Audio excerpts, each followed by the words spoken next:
Bonjour, je m'appelle David, je suis le fondateur du site guidebangkok.fr.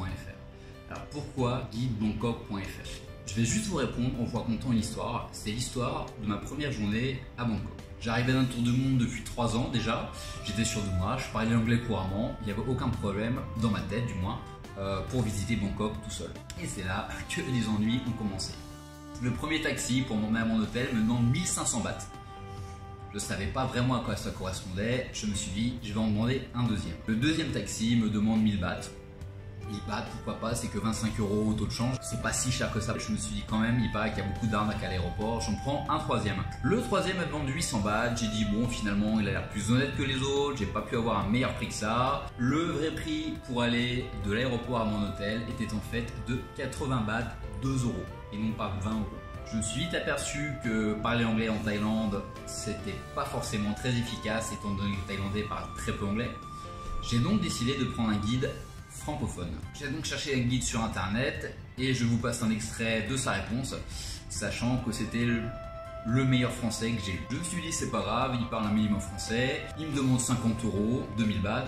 Alors évidemment, tous les guides ne sont pas malhonnêtes, il y en a plein d'honnêtes, mais il y a aussi plein de guides malhonnêtes. Et moi je suis tombé sur un guide qui était vraiment borderline. C'est-à-dire que moins vous payez cher, plus les Thaïs vont se rémunérer autrement. On ne peut pas leur en vouloir, c'est dans la culture. Un Thaïlandais qui vous amène quelque part va demander une commission à chaque fois. Un Thaïlandais va vous amener dans un endroit où il touchera le plus de commissions. Mon guide Thaï avait plutôt intérêt à m'emmener dans des endroits avec des grosses commissions pour lui que les endroits que je voulais faire. Et quand j'ai voulu aller voir le Grand Palais, le Wat Prakao Bouddha d'Emeraude et le Wat Po le Bouddha couché, comme par hasard, c'était fermé. Il connaissait un super temple un petit peu pareil où il pouvait m'emmener. Bref, à la mi-journée, j'avais donc payé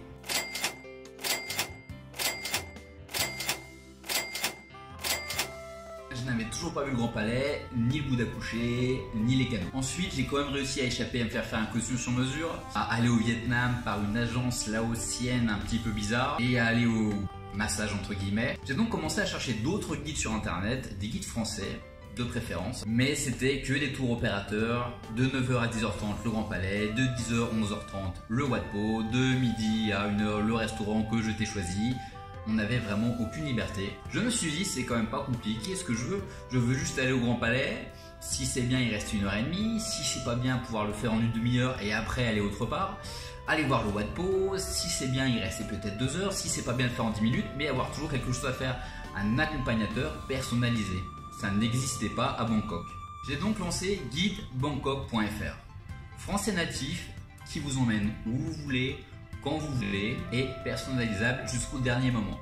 Vous allez au Grand Palais à 9 h. Si ça ne vous plaît pas, à 9 h 30 on fait autre chose. Si ça vous plaît, on reste. Quand vous en avez marre, on s'en va et on fait toujours autre chose.